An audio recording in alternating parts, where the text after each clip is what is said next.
சென்னையில் ஆவின் பச்சை மற்றும் நீல நிற பால் பாக்கெட்டுகளுக்கும் நெய், வெண்ணெய் ஆகியவற்றுக்கும் தட்டுப்பாடு ஏற்பட்டுள்ளதாக குற்றச்சாட்டு எழுந்துள்ளது. ஆவின் ஆரஞ்சு நிற பால் பாக்கெட்டின் விலை லிட்டருக்கு 12 ரூபாய் உயர்த்தப்பட்டதால் மக்கள் அவற்றை வாங்காமல் தவிர்த்து விட்டதாக விற்பனையாளர்கள் கூறினர். இதனால் பச்சை மற்றும் நீல நிற பால் பாக்கெட்டுகளுக்கு தட்டுப்பாடு ஏற்பட்டுள்ளதாக கூறப்படுகிறது. கொஞ்சம் சரியாக ப்ராப்பராக வர்றதில்லை.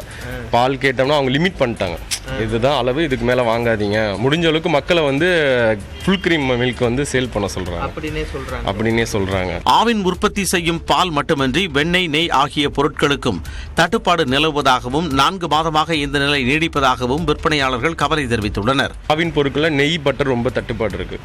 போன தடவைலாம் இந்த மாதிரி கிடையாது. இப்போ ரீசெண்டாக என்ன ரீசன் தெரியல, ப்ரொடக்ஷன் இல்லை, தயாரிப்பு சரியாக அவங்க பண்ண மாட்டேங்கிறாங்க. கரெக்டாக தேவையானது நமக்கு ஸ்டாக் இல்லைன்னு சொல்கிறாங்க. இது குறித்து விளக்கமளித்துள்ள ஆவின் அதிகாரிகள், சென்னையில் பால் விற்பனையில் குறைபாடு இல்லை எனவும் பொருட்கள் தட்டுப்பாடு குறித்து விசாரணை நடத்தப்படும் எனவும் தெரிவித்தனர்.